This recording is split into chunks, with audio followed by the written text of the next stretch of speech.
Ladies and gentlemen, if I could have you please return to your seats, we're going to start the second panel.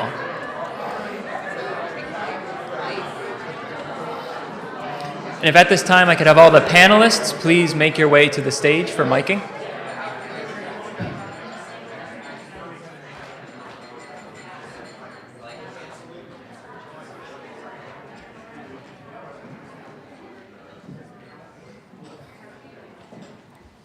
And I'd like to take this opportunity while we're setting things up to do the required plug that applications are still open for both this year's JASC and CASC programs. If you know anyone who would be interested in attending, please be sure to take some information with you as you leave and pass along the good word. From speaking from personal experience, it is a kind of a once-in-a-lifetime opportunity for both undergraduate and graduate students who may be interested. As we get things back up and running, I'd also like to take this opportunity to once again thank our sponsors for today's event, Sasakawa Peace Foundation USA, as well as the Korea Foundation, particularly given that CASC is in a much younger time in its lifespan than JASC is. I know that the Korea Foundation has been instrumental in helping get this off the ground, launching it, and promoting it, and we're appreciative of their support here today as well.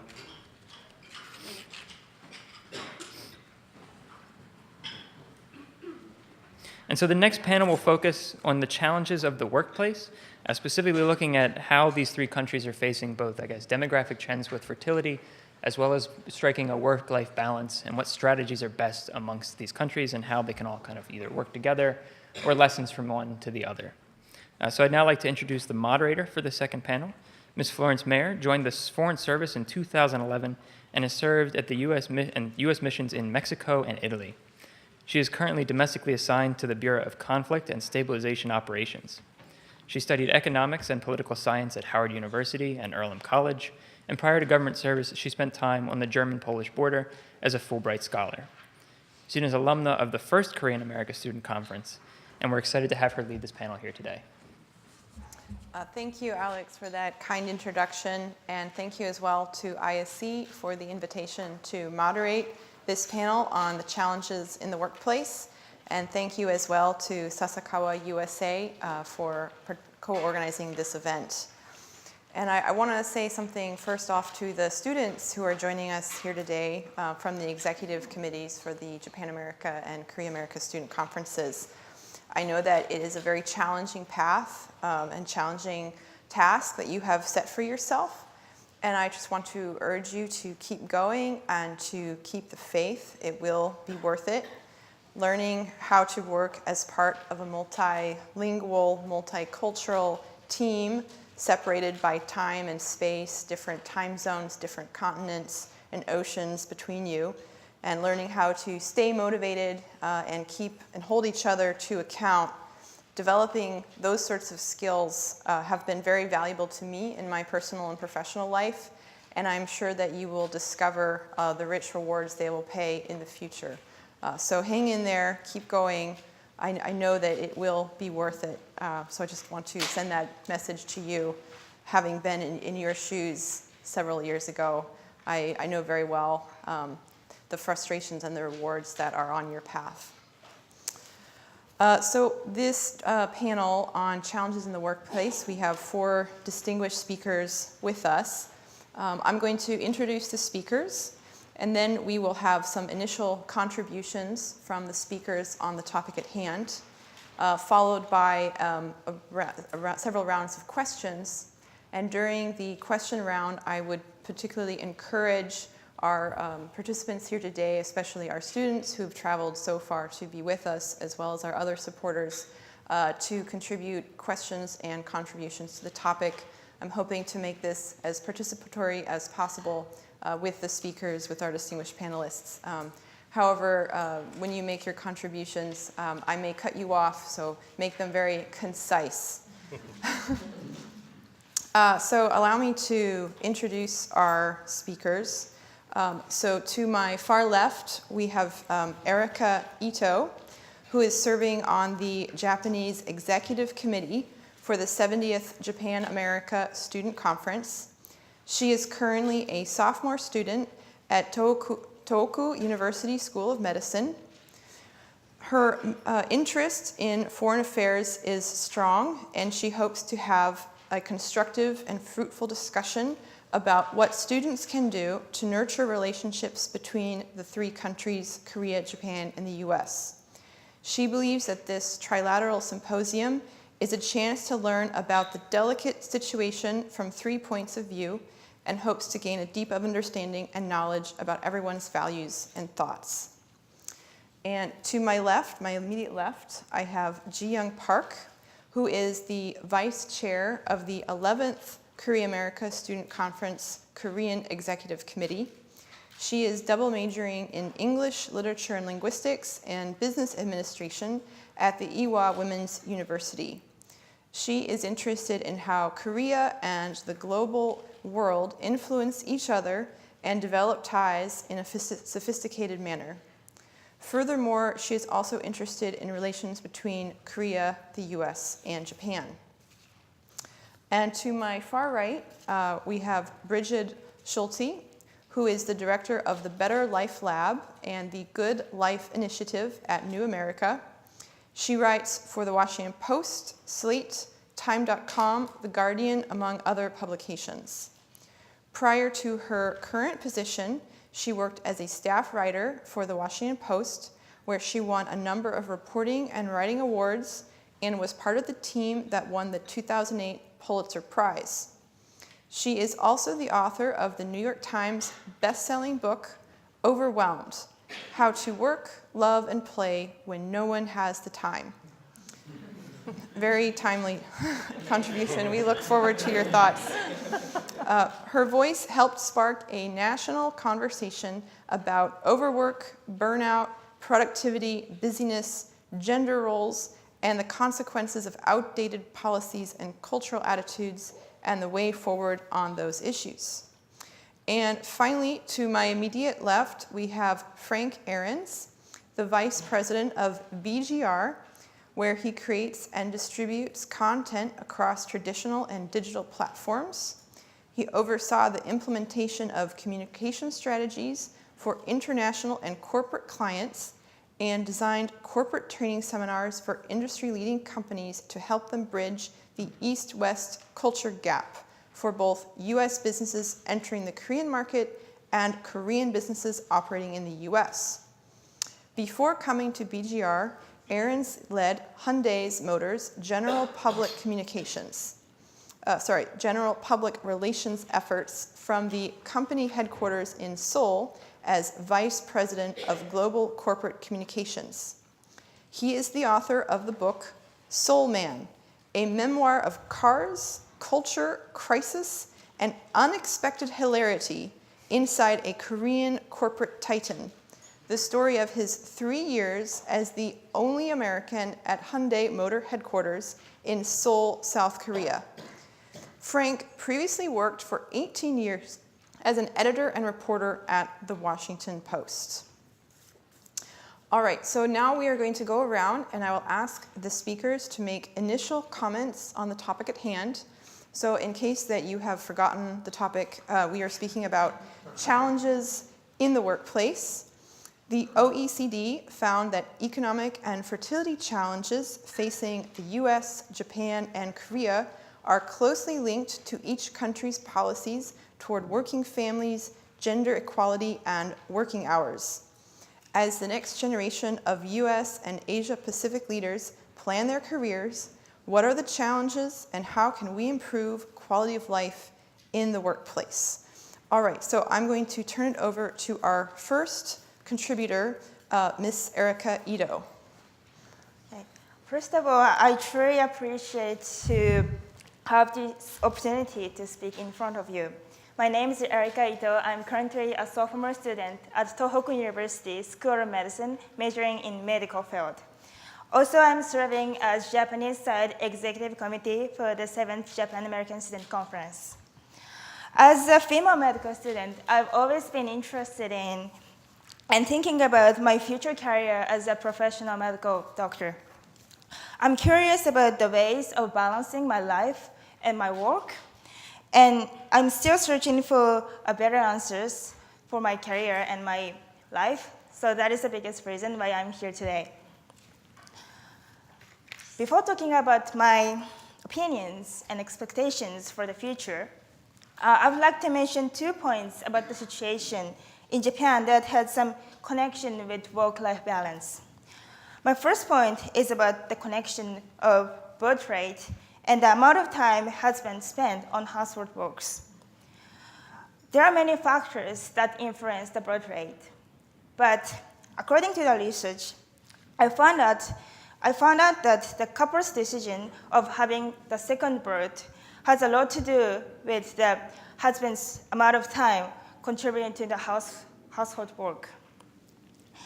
Although Japanese government are trying very hard to increase the low fertility rate, they're still having very difficult time.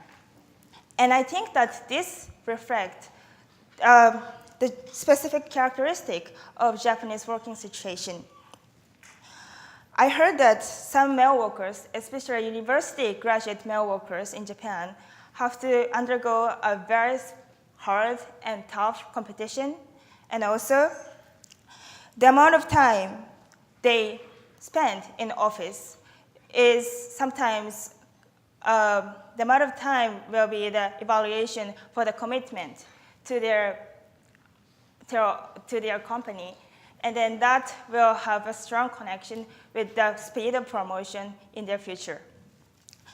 So because of this, it's very difficult for male workers to contribute to household jobs, so that it will end up in the increase of the responsibilities of the wives in the house, and also low fertility rate and work-life imbalance for males.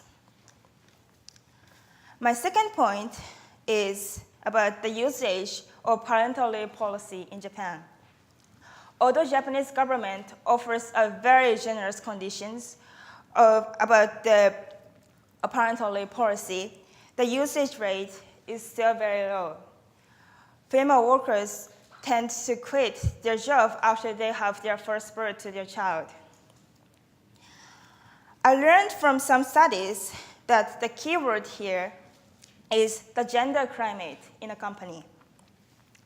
What I mean here is that if the company had a gender equal climate, then the usage rate of parental leave policy will be high. On the other hand, if the company doesn't have a gender equal climate, then the usage rate of parental leave policy will be low.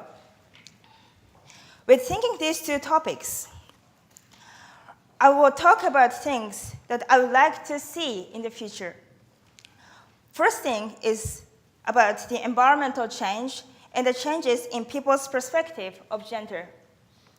I think education to youngsters, especially for the elementary school students and middle school students, is very important. But education itself is too simple for an answer. I think we also need to foster a culture of responsibility, leadership, and strong relationships, for example. And my last point is about building a grassroots communication with close friends or families.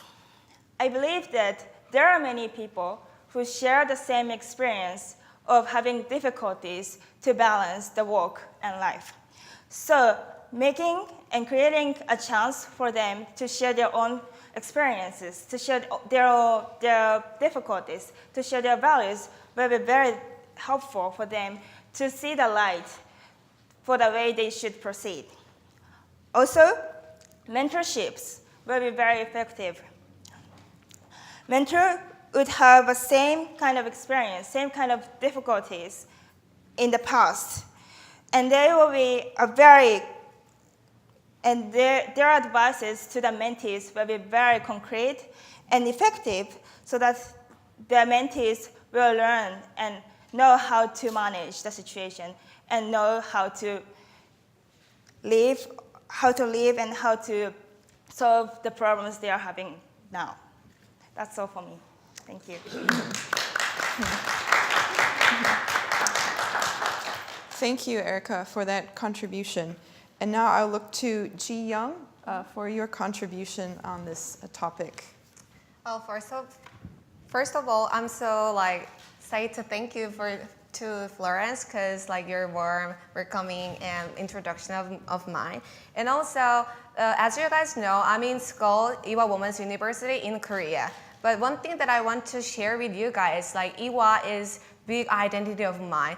That is not just because Ewha taught me a lot of values, but because Ewha taught me how can I interpret my words as a woman. So in that sense, I'm so honored to be here with you guys. And also the thanks for ISC for giving me an opportunity to share my thoughts with you guys too. So before we move into specific agenda, I would like to talk about the last year, December 26th, our President Moon Jae-in declared for our forum, which is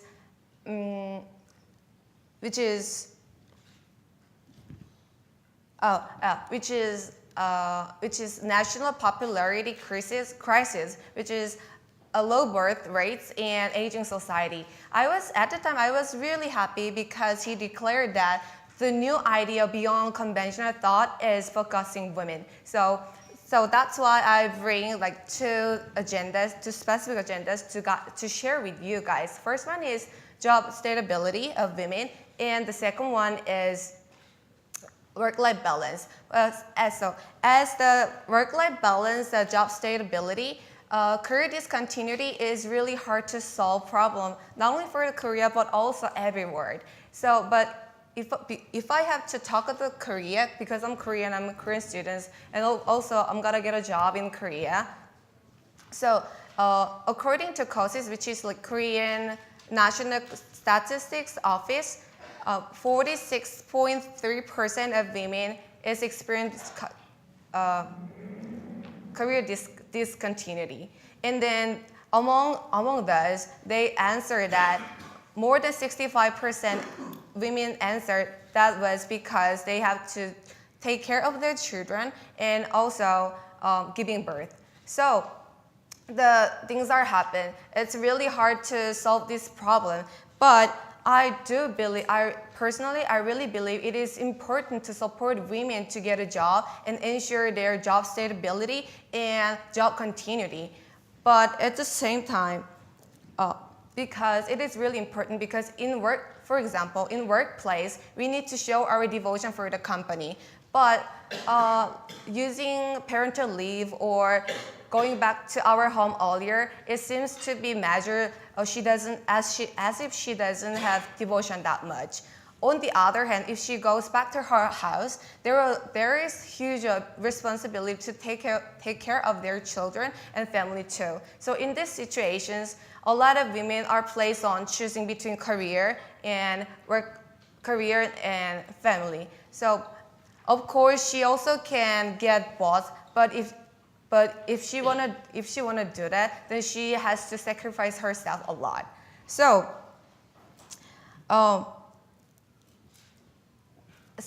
for solving this problem, but we have to make sure. So far, in our prior administration, there was similar policies as well also, but most likely it is implemented by huge corporation or public institution also. So I gently would like to say, if you want to make policy, then it should be implemented by all level of corporation, regardless size and the industry. And furthermore, there is another thing that we have to keep in mind is as we do make policy, but not just policy, but also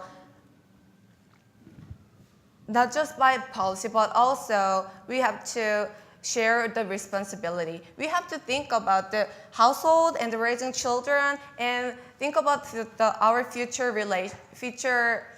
population or the all relations between all of us. It's not only for the woman, mom, but also for the dad and men. But it does not mean it is only because parents' problem. It is we have to share these problems, governments, corporation, and our individual, and all of the family members also. So, and plus with making policy, I'd like to suggest another really important sector, which is perception as well. Because I really believe that we should all agree a lot of obstacles that women face in workplace needed to address in the mindset of us. There is a famous reality TV show in Korea called Return of Superman, and it's really popular, and it follows the show program follows families, especially husbands and fathers, and it makes fathers to go back to their home, and they may take care of their children and do their households without mom 1 or 2 days. I was really impressed because it was a really good example how these programs can influence a lot as a major to change people's thoughts and people's perception. So, like, as a future leader, as a Korean, I have no doubt that our Korean society is changing in a better ways for the better future. But at the same time, I do believe if we really wanna make better situation, then we have to share our own responsibility, and also we have to engage in the responsibility too. So that is all that I want to share with you guys, and I will appreciate all the questions that you guys might have. Thank you for listening.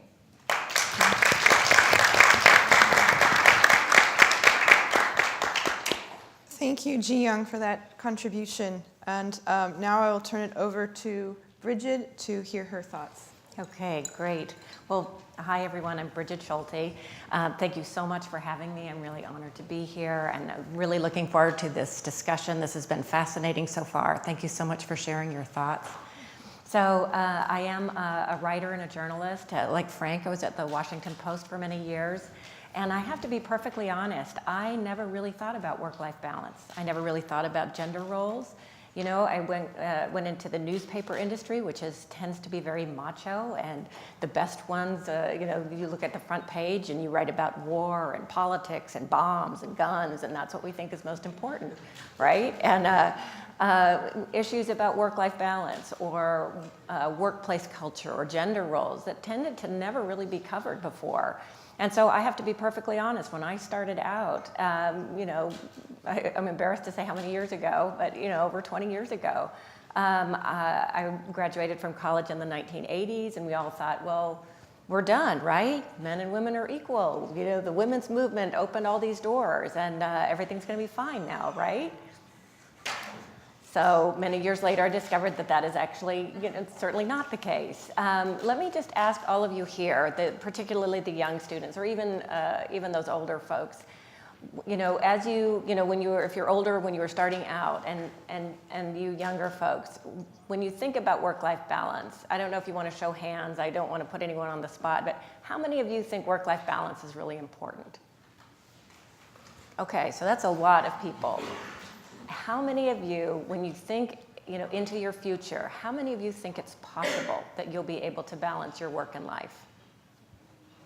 Okay, not as many hands. How many of you think that one is going to take precedence over the other? How many of you think that you're going to spend more time at work than on your life or your family? Okay, and how many of you think that family is going to take precedence, that you're going to have to like lose your ambition or your career? So here we are, you know, in the 21st century, and we're all still thinking that life is either career or family. And so what I want to challenge us all to think about, and that's really the work that I'm doing at New America at the Better Life Lab, is how can we move from an either-or mindset, either-or choices, to both and? How can you have a meaningful career, meaningful ambition, a life of purpose in your work, and have time for meaningful meaningful time with your family for connection. We know from all the happiness research now that what makes humans feel happy and fulfilled is deep connection with other people. And when you are working all of the time, you don't have that space to create. And so then you have a lifetime of a lot of work. And at some point you're going to retire. At some point the work ends, and then what? Who will you be? What will your life have meant? I've been working on a project looking at some of the overwork. That's really what I do now. I study overwork in the United States, in Japan, and in Korea, South Korea particularly. And in these countries primarily because all of these three countries, when you look at international comparisons, they work among the longest hours of any advanced economy. You put in long work hours. But then you look at how valuable those hours are. You look at international comparisons of productivity per hours worked. And you will see that Japan and South Korea are at the bottom of the barrel. So there's a lot of time spent at work, but how good is that time? How productive is it? How much does that really further the quality of the work? And if you're spending all of that time at work and there isn't that same sense of quality or meaning or purpose, and you're still, you have sort of, you don't have any space for life, for time, for family, for friends, or for fun. I broke my wrist ice skating, I have to say. So I do try to make time for fun. That doesn't sound fun. It was fun until the point I fell. But it is important. It is important. The Harvard psychologist Erik Erikson said the richest and fullest lives make time for the three great arenas in life, and that is work, meaningful, purposeful work that makes you feel fulfilled, love, time to connect with family, friends, time to reflect, time for yourself, and play. That play is what really makes us human. And in our work-focused worlds, we often think that play and leisure time is meaningless or not important or silly. And yet, what we're finding with neuroscience research in particular is that you need that time off and away from work because that is where fresh ideas come from. We're moving more and more into knowledge economies where you're only as good as the next idea. And the research shows that you do not get your best ideas sitting there at your desk burned out after working 11 or 12 hours a day. We don't really know how far you can push a knowledge worker. The 40-hour work week, a lot of people don't realize, came from Henry Ford when he was looking at how far could you push a manual laborer before they got sick and stupid and started making mistakes and costing you money. And at the time, this is back in the 1920s, the average workday for, say, a steel worker in the United States was 12 hours a day, 6 or 7 days a week. And so Henry Ford found that 8 hours a day, 5 days a week, actually got you the most productivity. And at the time, all of the National Manufacturing Association, everybody freaked out. They thought, this is terrible. You cannot cut work hours. This is going to be awful. You're going to lose money. And in a year, he proved them all wrong because he actually made a whole lot more money because the people were refreshed, they could do their work, but then they also had leisure time. He raised wages, they had more money, and in their leisure time, then they could afford to buy his cars and then go out and have fun on the weekends. So it actually benefited him, it benefited the people, it benefited the society. So I think as we move into what does both and look like in a knowledge economy, we need to be thinking, what is work now? How do we redefine work? We're not manufacturing as much as we used to. You don't have the same visual cues for when work is over. For a knowledge worker, it's very difficult to know when are you done. And so it's easier to measure a worker by the hours they put in, to say, oh my goodness, that person was here until 11 o'clock last night. They must be a great worker. And what that is really what sociologists call the ideal worker norm.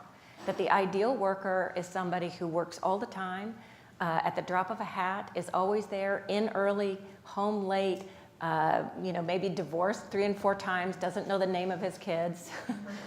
Someone just totally dedicated to work. And yet we're finding that that's actually not the case. There are productivity studies that you can push a person to about, maybe 50 hours, 55 hours a week, but for a short period of time. And then what happens, they call it a productivity cliff. You literally fall off you become a butt in a chair. You just can't produce anything. So I think one of the things we need to think about is how do we define the new ideal worker for a new knowledge age? I think that's one thing that's really critical. And the other point, and this is certainly what I ran up against, how do we define the ideal worker in a way that is not just masculine?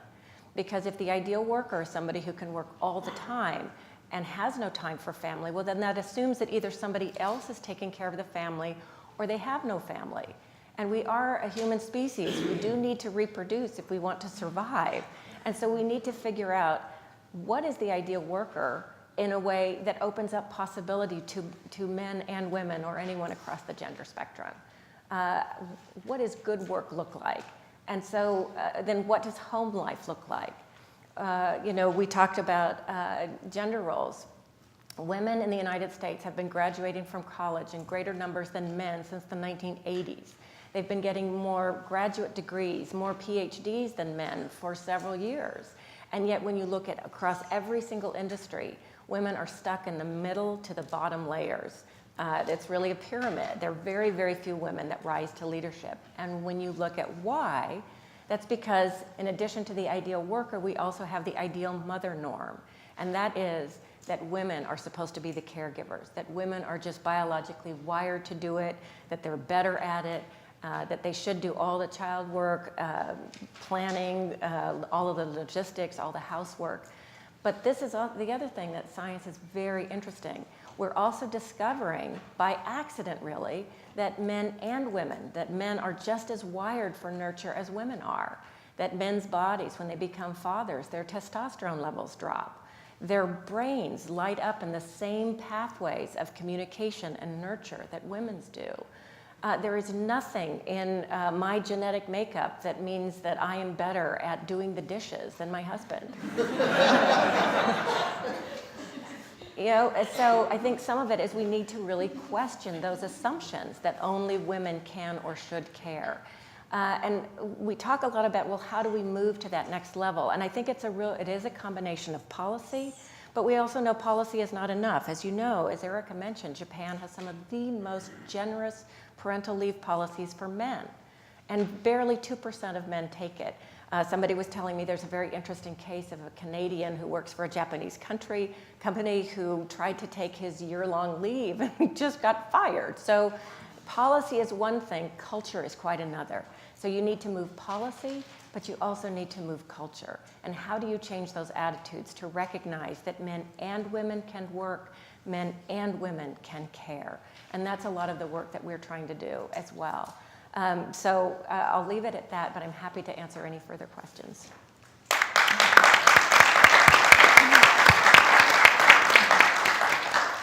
All right, thank you, Bridget, so much for that contribution. And now I turn it over to Frank for his thoughts. Thank you. Well, good morning, everyone. Annyeonghaseyo. Konnichiwa. Hope I covered everyone. I'd just like to point out that this is a rare occurrence. I'm the only man on this panel, and how unusual that is. In fact, there's a whole Twitter meme about all male panels, and so it's nice to be on the flip side of this for a change. These sort of person-to-person exchanges between cultures are so key. They're a key part of diplomacy, and they're a key part of building leadership for the next generation. This is all great stuff you've been hearing. I want to build on it a little bit and tell you about what it looked like inside of a Korean corporation. I worked at Hyundai Motor Company from 2010 to 2013. I was the only American there. Every day, 3,000 or 4,000 Koreans walked into the twin Hyundai and Kia towers, and about 7 of us foreigners walked in, and I was the only American. And the question you most logically will have is, what on earth were you doing there? The answer is that's what happens when you marry a diplomat. My wife, Rebecca, got into the Foreign Service, and she was posted to Seoul, to the U.S. Embassy in Seoul.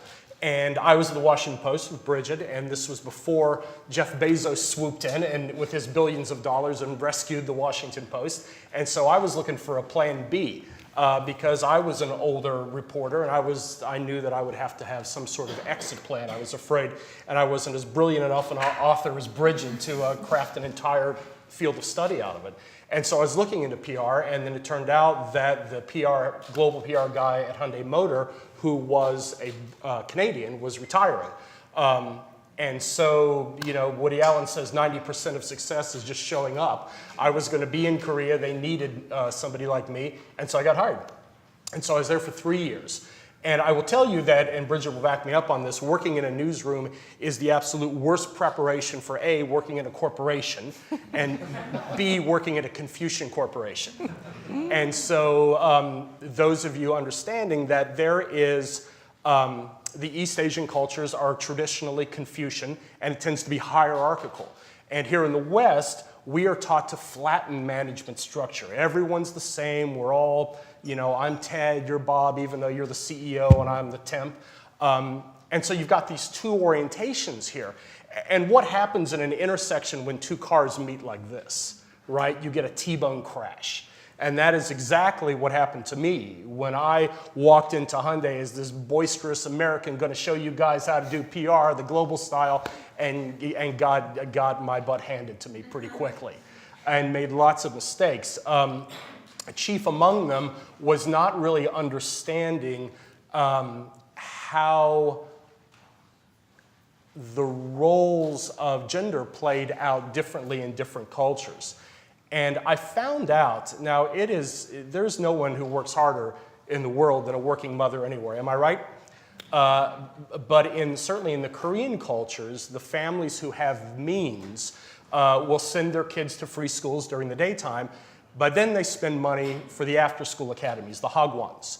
And these go until 8, 9, 10, 11 o'clock at night, right? And in fact, when I was there, the government cut off the time that they said you cannot send your kids to school after 10 o'clock. They were trying to rein it in. And then, of course, the hagwon enterprising teachers set up illegal hagwons in hotel rooms and so forth because the parents demanded it. The parents demanded extra education.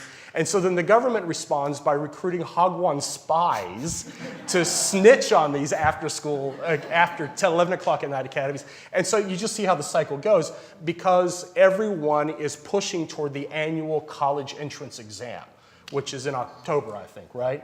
And kids literally spend their entire lives training for this. I'm sure there's something similar in Japan. And so it has been a make or break moment. There was even a translation of a Korean phrase, you follow the right spec. And that meant you study well to do well in your hagwons and then do well on your national college entrance exam. They get into one of the top 3, the Sky universities, or Ewha, it should be in there, by the way, I'm just adding. But the Korean Ivies, right? And then if you get a degree from there, any degree, then you can walk into Samsung or Hyundai or LG and you're set for life, right? And in a country where 2 generations ago it was poorer than almost every country in the world, knowing that you have a salary for life is important, right?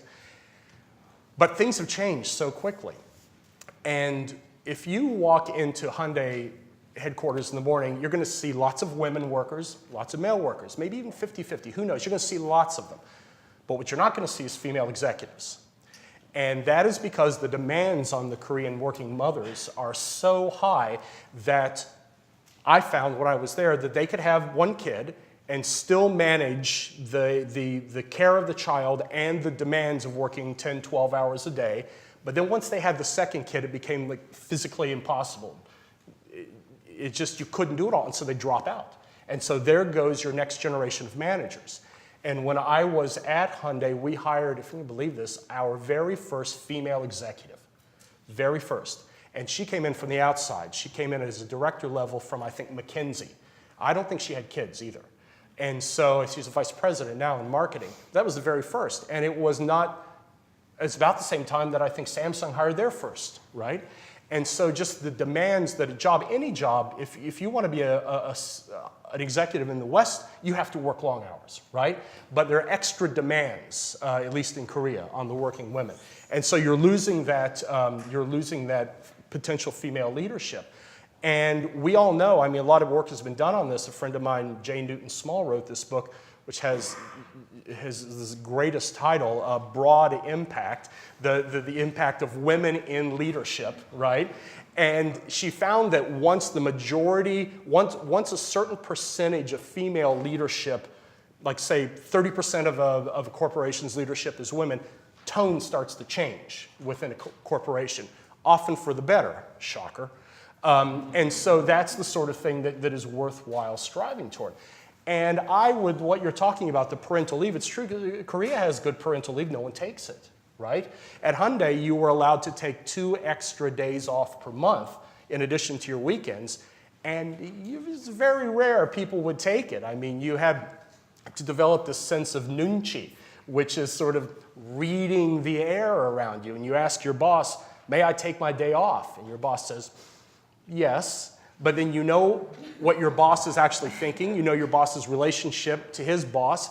You know how much work your coworker is going to have to take up for your slack, and you say, I will not take my day off.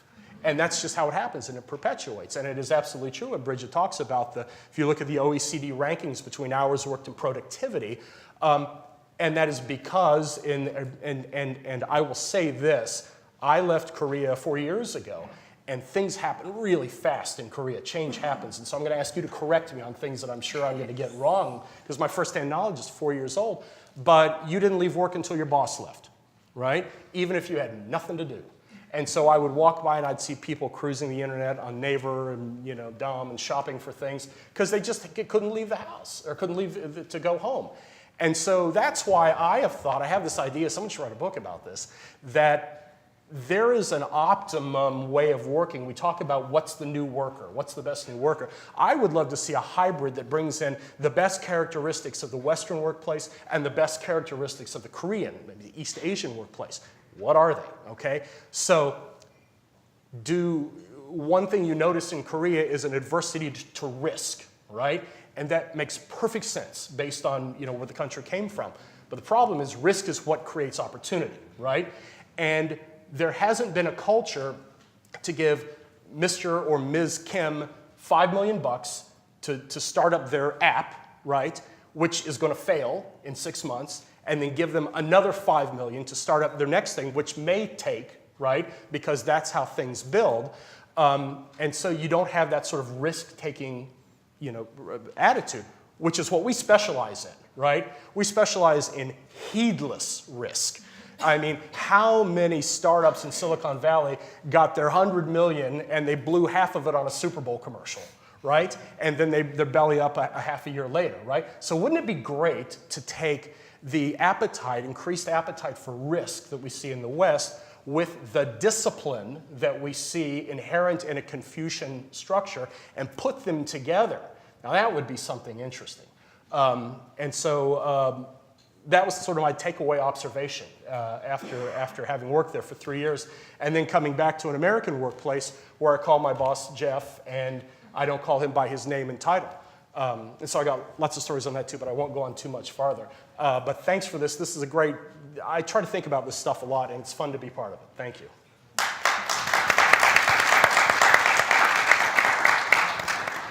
All right, thank you so much, Frank, for your contribution.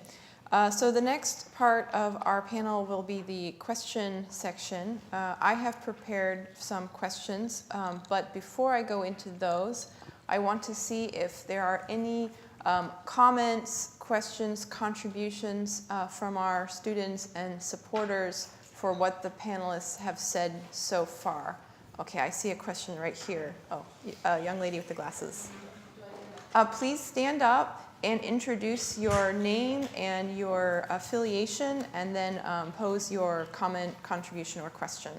Thank you. Hello, everyone. Thank you so much for your contributions. My name is Kathy Huang. I'm the vice chair for the 11th CASC on the American side, and I have a question for all of our panelists. So we see like a trend in both Japan and Korea society that we're facing the problem of aging society and the low birth rate. And as Jian mentioned before, the solution posted by the government is increasing participation of women workers. And on the one side, it's pretty exciting to hear the news, but on the other side, it also concerns me that the increasing participation of women in the workforce is because we need women and men is not enough.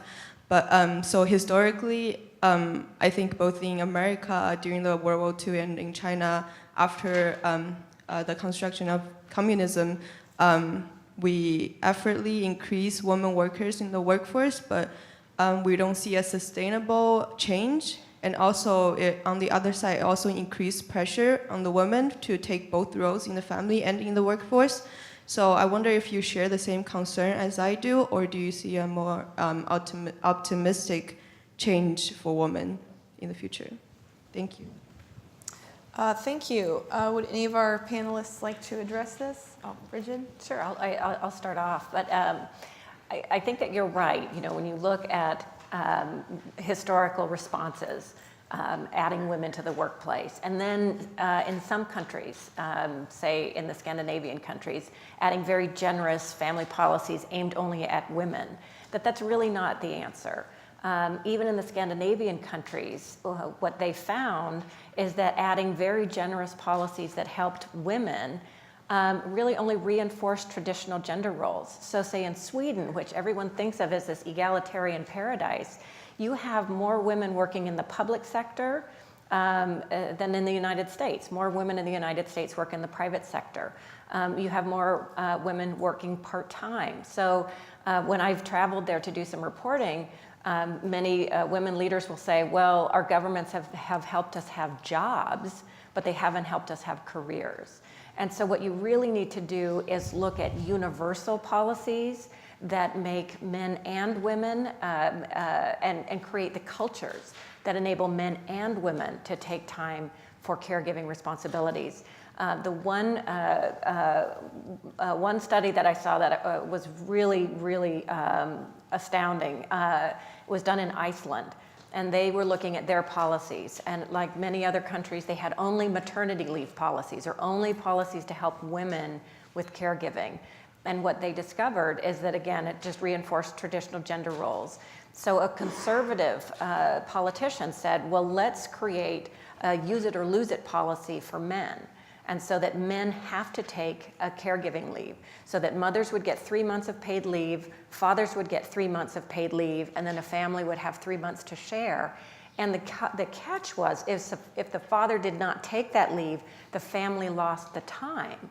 So then what happened is that policy began to change culture, because then to be a good father, the conversation wasn't like, oh, you better not take leave, you know, like Frank was saying. The conversation became, what? You're gonna like just give up that 3 months? What a terrible person you are. And so to be a good father, you had to start taking that time. And in a few short years, the take-up rate of paternity leave went from, you know, in the single digits to over 90%, and taking the full, the full 3 months of time.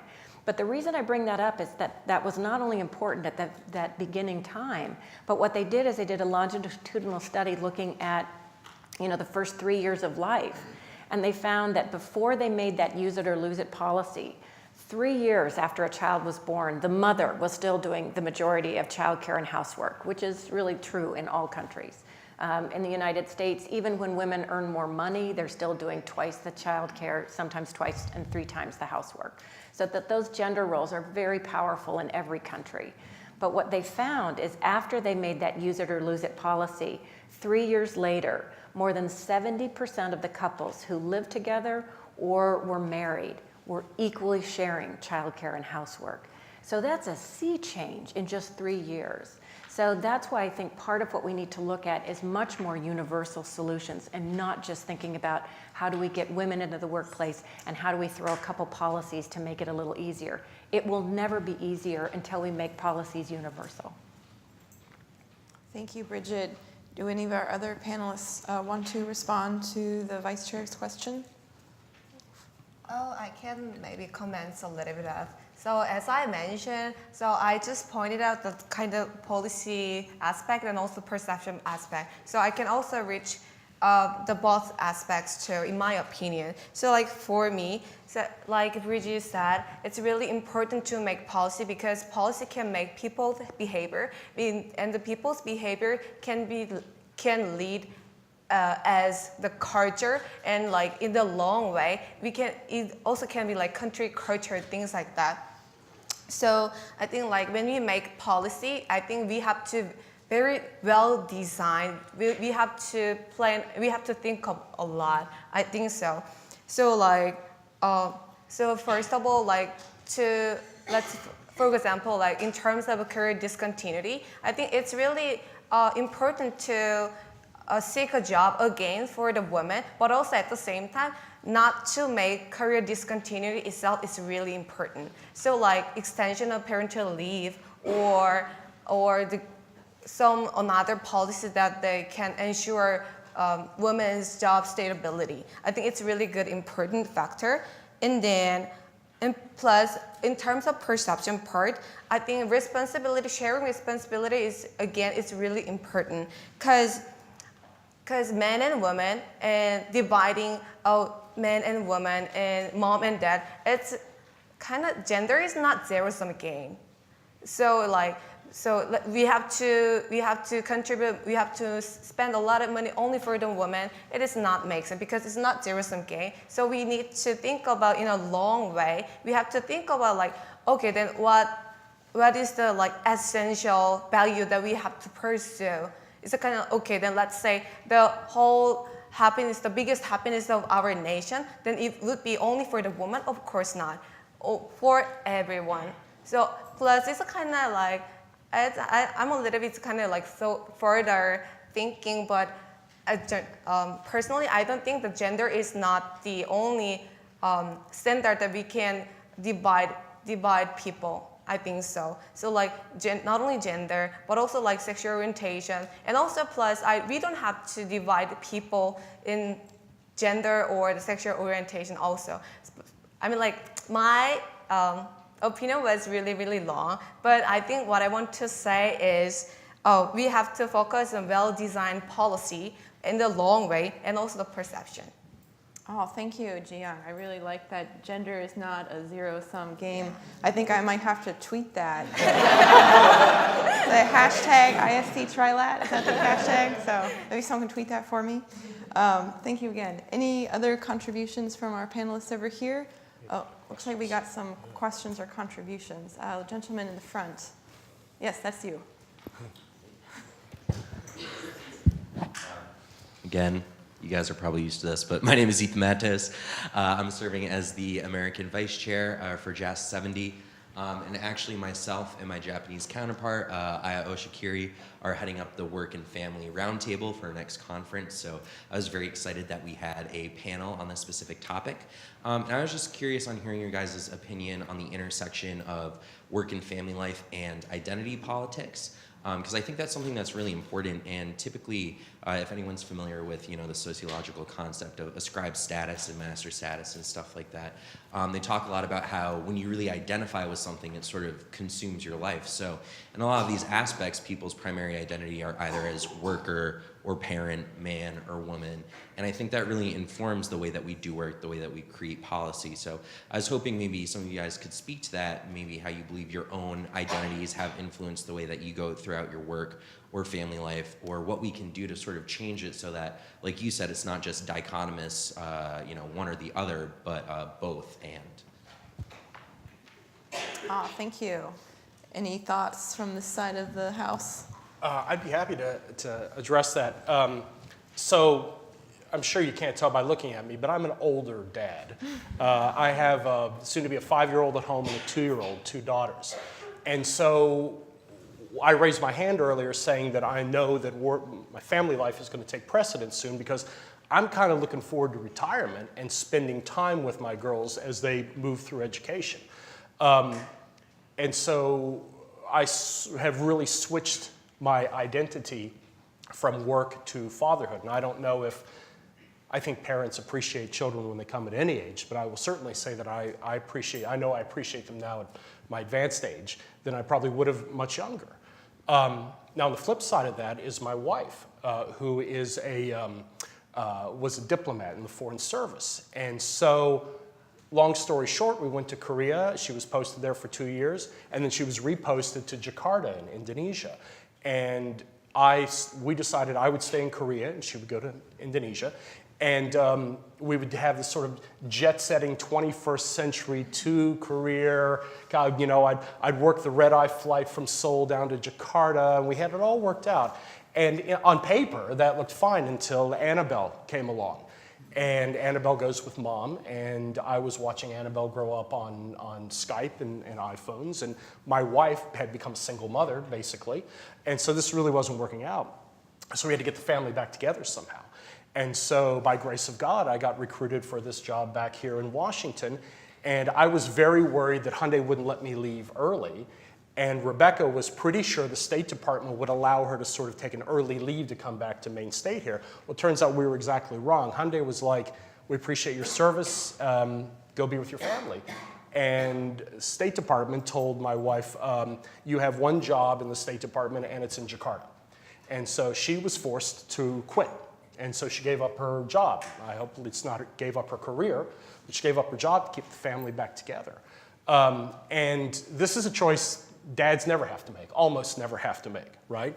And so the sort of sub-story to this that sort of undergirds all of this is the role that our faith plays in our lives. Now, we believe, as many parents, most parents believe that, you know, on paper, in theory, that being a parent is the most noble thing you can do, right? And we say that, and I know we believe it, but this has really affected our identity change.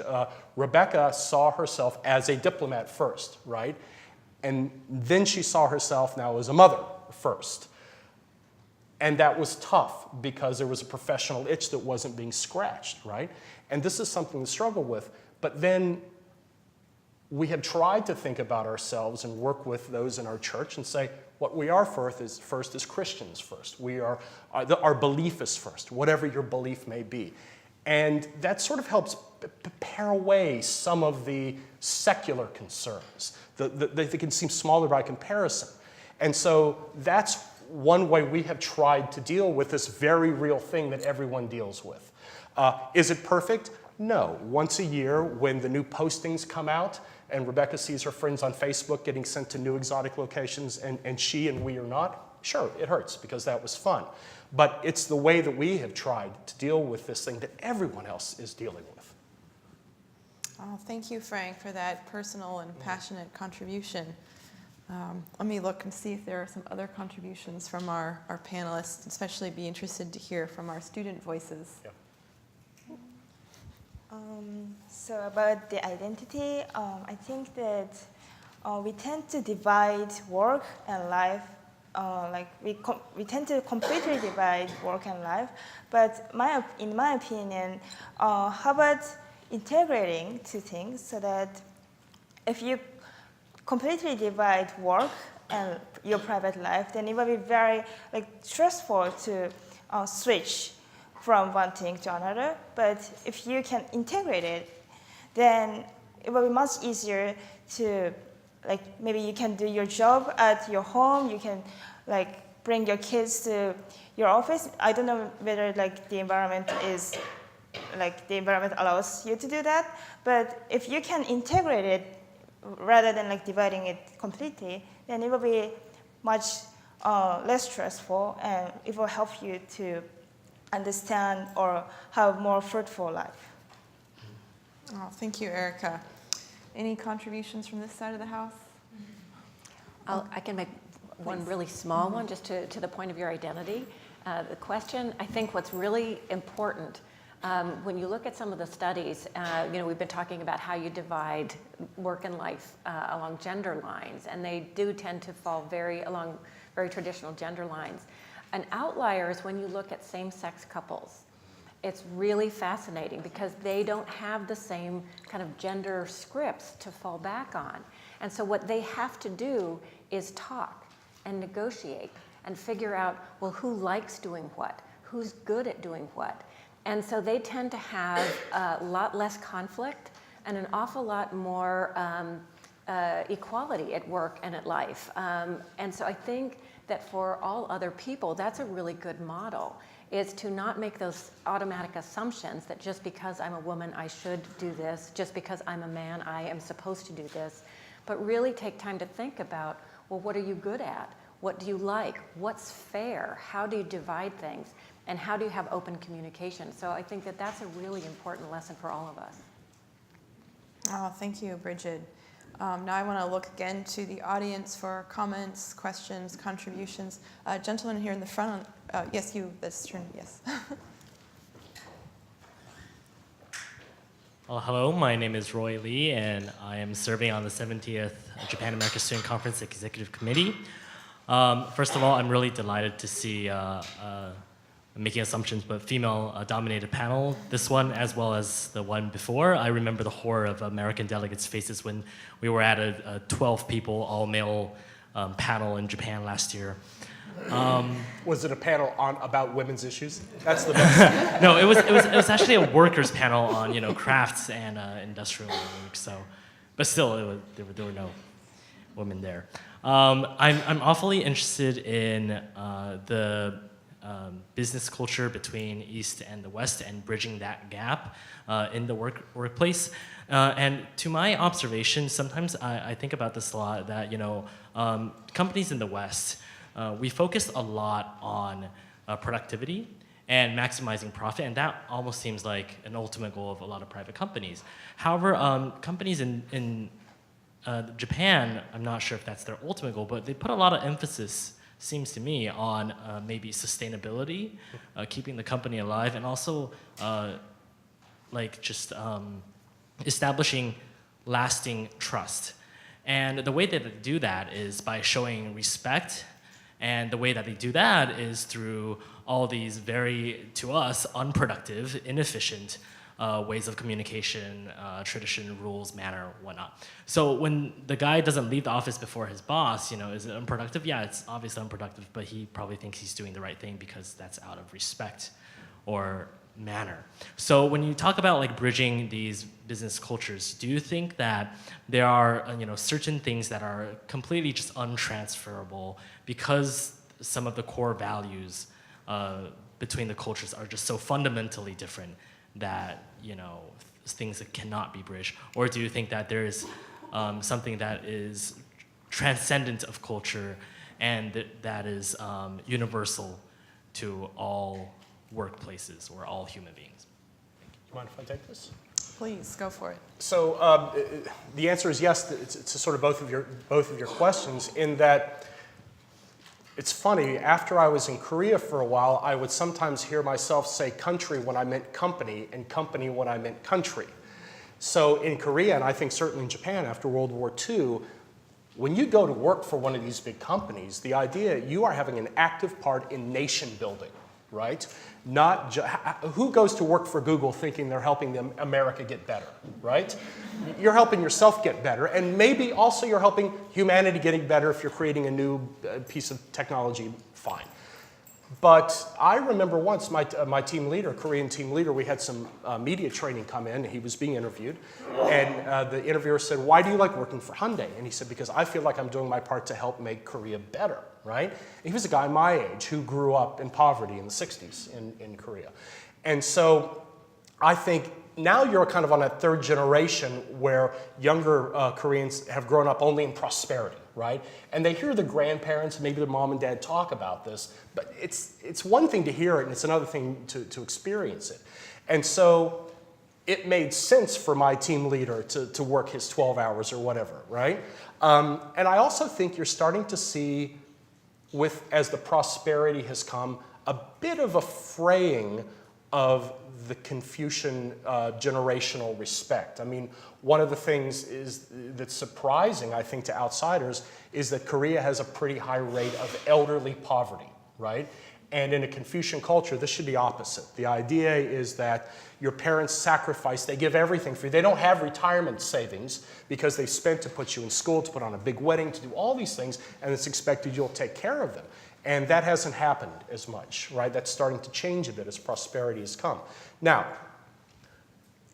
one of the biggest mistakes I made at Hyundai was when I was after there for about a month, and a couple of junior Koreans came up to me and said, "Sir, we have a problem. We don't know what to call you." I said, "What do you mean?" They said, "Well, if you were Korean, we would call you Aaron's Isa, Aaron's director, because that's what you call the last name and title. But we don't know if you want to be called that or whatever." And I made a big mistake by saying only 3 little words. I said, "Call me Frank." Huge mistake, because in the West, we're taught to sort of flatten the structure. My Korean coworkers couldn't believe that at the Washington Post there were 3 levels between me and the boss, and I called him Marcus, right? And so when I said, call me Frank, 2 bad things happened. First off, they didn't want to call me Frank. It felt awkward doing it. But then members of my team, some of them felt like they worked on a lower status team than all the other teams where their bosses wanted to be called by their last name and title. So by trying to do the right thing, I had dragged my team member status down. So the concept of status is so important, right? And should that be transferable? Unclear. And it doesn't answer your question. I think that a Korean company will continue to be great if it maintains an essential Koreanness. At the same time, adopting global standards on boilerplate stuff like accounting and communications and things like that. I think that's really important, especially in an increasingly homogenous marketplace. It's important for brand value, right?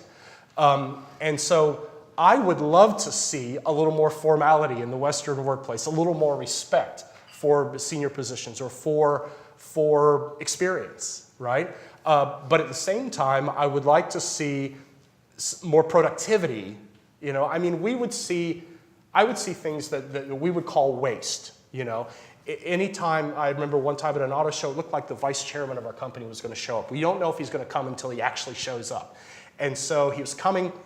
It was deemed that the seat he was going to have was not suitable enough to watch the auto show, and so they rearranged the stage. They spent $30,000 to rearrange the stage to get him the right seat, and then he didn't come because he had to go do something more important, right? And so that's waste, but it's also respect, right? And so how do you square those two things? At the same time, Hyundai's had a pretty nice run of being, despite all this waste, has been pretty successful.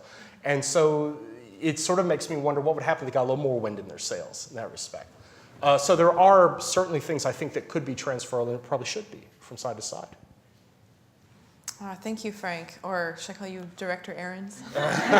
You can call me Pusang Mu, which is like part of my name and vice president. That's what I eventually, when they called me, when my team members said, we'll call you Pusang Mu, I said, that's something my wife would call me. It sounds cute, right?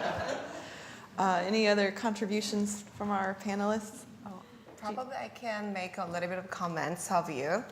So there is a very personal experiences about some cultural feature or kind of those could be transferable. If your question is like that, I would like to say yes, it is. But at the same time, it does not mean why not? It's really easy. Okay, let's do that. I can call you. What is? No, but it does not mean, okay, then I can call you Bridget. Okay, right. Hey Bridget, let's go hang out. I cannot say like that, of course. And plus, when I think about the Korean culture, which is really hierarchical culture, so the last semester, actually it's not last semester, just last week, until December 31st, I have to go to work. So I worked at cafe. It was kind of like hard work. I worked 6 hours, and it was really, really busy. And I made thousand shots of Americano things, the shots and a lot. It was really, really hard work. And the funny thing was, it was a really small cafe, but the system was really hierarchical. So I asked something to my boss. So at the first time I went to my workplace, there was no break time at all. But in Korea, if you work more than 6 hours, then you have to get break time 1 hour. But at the first time, there wasn't. So I was really uncomfortable because it's really hard. But at the same time, it's really hard to say to my boss because of the kind of nunchi. I have to read all the airing, and also I don't know, what if you just fire me and just hire another one? Things like that. But there was a kind of moderator, and he respected a lot of underemployees, at the bottom level. And then he just used the polite version. I assume that you guys know there is polite version to say something in Japan and also in Korea. But it's really it's really Korean and Japanese things, and also it's really important culture in our culture because it can be shown, I respect you. Yeah, and I'm below you, I'm older than you, but of course it does not mean you can do whatever you want, but it's a kind of I respect your things. And all the time, even though he's much older than me, his position is much higher than me, he just like used polite version to call me.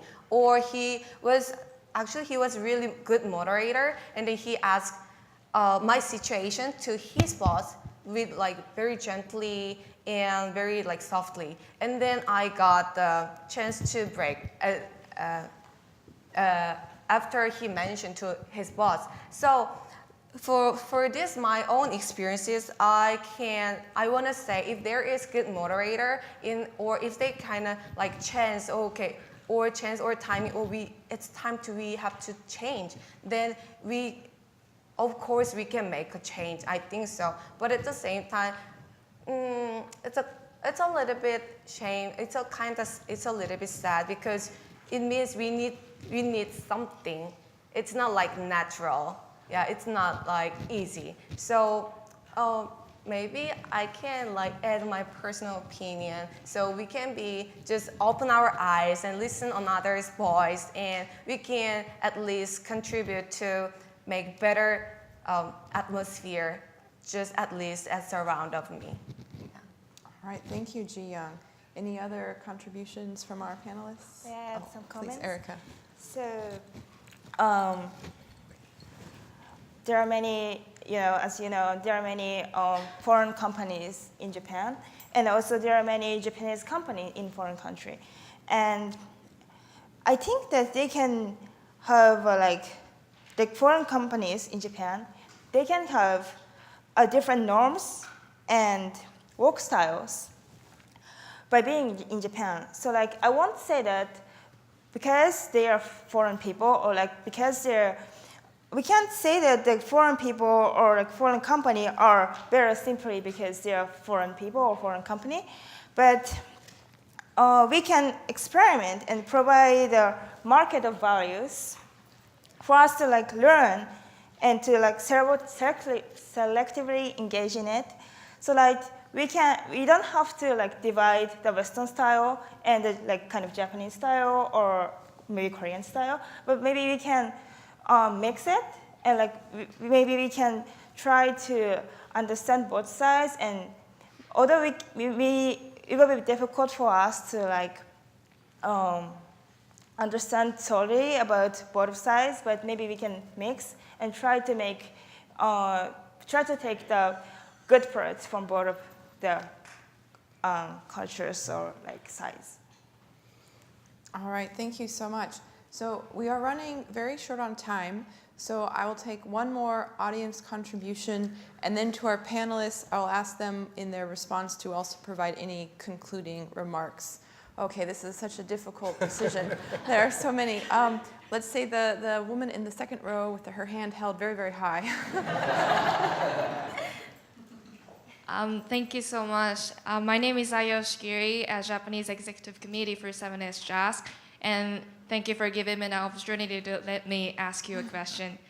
And so, thinking about my future career plans, I always started to struggle with the idea that although it's always important to educate younger generation because we are willing to be the future leaders as we are gathering together here now, but in reality, we cannot change our current situation in a moment because it's not us that is leading this world at this very moment.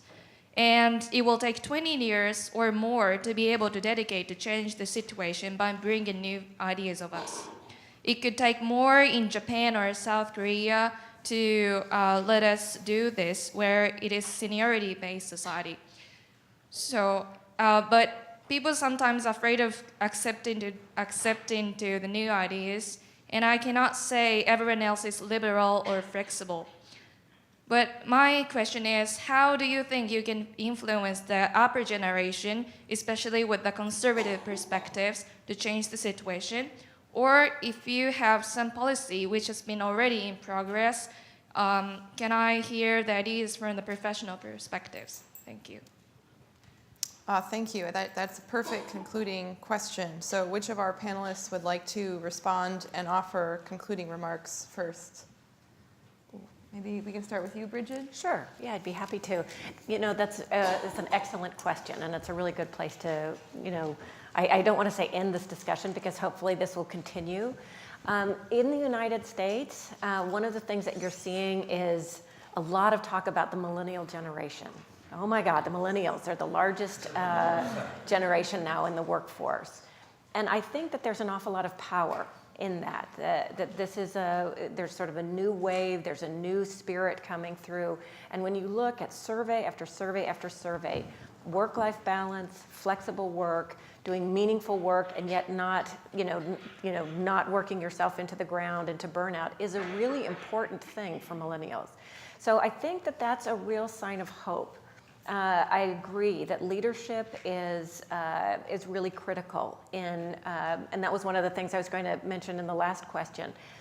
There is nothing that shows that you do your best work by burning yourself out and working long hours. And I'm really interested in how do you change the long hours culture in any country, Japan, Korea, the United States, other countries. And I think part of the way you do that is redefine what is good work. And how do you find the right metrics to define knowledge work, which is very difficult. Again, I mentioned that. It's not like manufacturing where you've manufactured a number of widgets and you're done for the day. And that really will require some thinking and leadership at the top, and also role modeling at the top. Because if you're supposed to stay until, I don't know that Frank talked about fraying of the culture. The Confucianism, the hierarchy is very, very powerful in Japan and South Korea. So that doesn't necessarily need to change, but what if the boss wasn't there until 11 o'clock at night? What if you didn't have to pretend that you were working and making copies of nothing just to show respect? What if the boss understood that everybody's going to do better, that the company's going to do better if the boss goes? At the Pentagon, during 2 wars in Afghanistan and Iraq, Secretary Bob Gates left every day at 6 o'clock. Because he knew that if he didn't, everybody else would stay late. So you can argue about the success of those wars, certainly. But I will say, that there was also a movement in the policy department to work a flexible work schedule, to work an alternative work week. If you worked a certain number of hours in a 2-week period, you got the rest of the time off. And what they found is that their work got better, because they were able to think more clearly, think more strategically. So in this era, I think leadership needs to realize that strategic thinking, that innovation is critical, and the only way to do that is not by sitting at your desk for 12 hours a day. So leadership needs to understand that, and then really, I think Erica mentioned this, finding peer networks, peer support, building on this millennial, this youthful spirit of wanting to find a different way, of redefining work, of making time for your life. Create these networks so that you can have this, I can't use both my hands, but you can have kind of a pressure for change coming from the top and the bottom. Oh, thank you, Bridget. And Ji-young, can I put you on the spot and ask for your contribution? Oh, yeah. Oh, yeah, for sure. Oh, it may sound a little bit of ideally, but personally, I think that okay, so this time I can bring my own personal issues, but I don't think this is only for me. So my parents, who is really conservative and who have very strict gender role in their generation, so they want me to be a teacher. Just so the reason is it looks good for kind of for it's a good job for looking good for everyone. So they can kind of they can say easily, oh, my daughter is teacher. She's teaching someone's sons and daughters. How proud of herself, things like that. And then plus, because if I being a teacher, then I can get long holidays compared with the salaryman, and that's the main reason, not because of my happiness, but because my parents want me to have a baby and also to raise my children. And then it means that I can contribute more energy and my money and my time to my children. But actually, I don't want to be a teacher. I think it's just because in character. Actually, I'm a more active person, and I really like make human connection and just like hear and like saying about my opinion. But my parents a lot of times say, you're too loud or your opinion's too strong. Why are you do like that? And also I just wouldn't want to say like, oh, why? Because I resemble what did. Yeah, I mean like I really want to say like that, but I didn't do that. Anyway, so after I go to college, there was like big conflict between my parents and me because they do want me to go to education college because they want me to be a teacher still, but I really don't want to go there. Even though my score and my GPA was quite good enough to go to education school. But anyway, so I tried to persuade them, and also at the first, like when I was freshman, they didn't believe that much though. But like time goes by, sophomore, engage in CASC and saying my opinion, and I just proved myself like, hey mom and dad, look at that. Look at me. It's like, how do you think it's really like proud of your daughter? Because I'm here actually like DC in Korea, like yeah, with CASC girls and jazz girls. How proud of myself. Then they just accept, okay, I think you are the person who really likes speak your own voice and develop your own characters and like influence much more impact to a lot of people than teacher. So I think like seeking more valuable things between older generation and younger generation is also kind of good solution. I know it's really like long story and we need time because like people's philosophy and thoughts is really hard to change, but it does not, at the same time, it does not mean we cannot change. So at least we have to try, and I think we can attain. Yeah. All right, thank you, Ji-young, for those remarks. And Director Ahrens, looking forward to hearing your contribution. Well, I just want to say, way to go, girl. And secondly, as a father, whatever you do, your parents are proud of you. And so please remember that. I think that in a country like Korea, which is small geographically and has about 50 million people, the great companies, Samsung, LG, and Hyundai Motor, will continue to have an outsized impact on the culture, on how things change. The government can make policies, but it will be driven by the companies. And so right now, the big companies are on the cusp of generational transfer to the third or fourth generations. At Hyundai, it's moving from the son of the founder to the grandson, is the guy who hired me. And the difference is his father, who was my chairman, didn't really speak English. His son, who hired me, the vice chairman, went to school in the West, went to school in San Francisco, worked on Wall Street, he's fluent in English. And he is the guy who will drive the change. Now, I don't know if that means when he becomes chairman, Hyundai will install a daycare center in the lobby, though I think they should. But I certainly believe that change will come. And I think the same thing will happen, the generational change at Samsung and at LG and all the great companies. And then that will really lead the change. I mean, wasn't it recently in Japan that they said one Friday a month you can leave work at like 4 o'clock or something like that? Wow, yeah, right? But it's something, right? It was only a couple of years before when I got to Korea that they stopped Saturday work, right? And so the government can do those things, but the real change, at least in Korea, will be driven by the big companies. And I'm hopeful at generational change that we'll see some change. Oh, thank you, Frank. And Erica, if I could ask you to wrap up our wonderful panel with your concluding remarks in response to the gentleman's question, or the lady's question, I'm so sorry.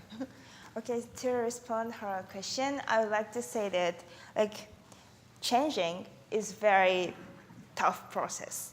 If you cling to the existing rules or like existing situation, then you don't have to do anything. But if you want to change the situation, you have to like fight with your boss. You have to find your like colleagues to like, you know, help you to change the situation. And In Japan, I know that some company executives may prefer to cling to the existing situation so that they can gain profit from that situation. I think that what young generation should do is to have the strength to not to change your opinion or your belief because it is because of the obstacles you have when you try to change the situation.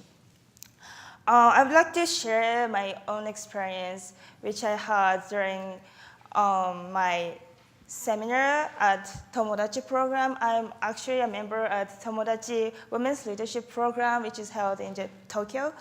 I had a very interesting experience of hearing the remarks from a lady from U.S. Embassy, but she first talked to us, and what she said was I would like to finish my speech early because I would like to go back to my home and meet my children. And I was very surprised because I thought that it is almost impossible to say such kind of things in Japanese company. And I thought that, well, the lady is from U.S. Embassy, she was American, but what if we adapt that kind of values to Japanese situation? So what I want to say here is that we should not cling to the old situation or existing situation, but we should try to adapt or open eyes to other institution, other culture, or maybe try to learn what the people from other groups are thinking. And I think we should mix up, and I think the younger generation, like the students, college students, like Jaskers or Kaskers, have the strength to mix up. And that's for my conclusion.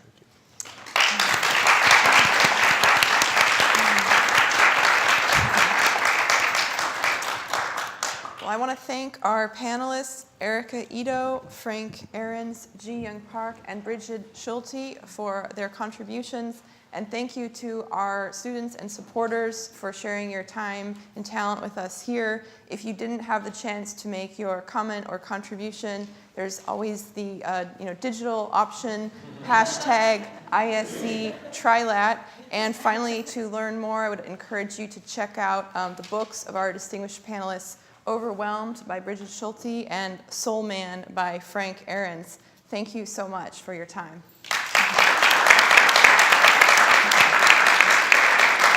And if I could ask the panelists and everyone to just stay seated for one more minute, we just have a couple of closing announcements.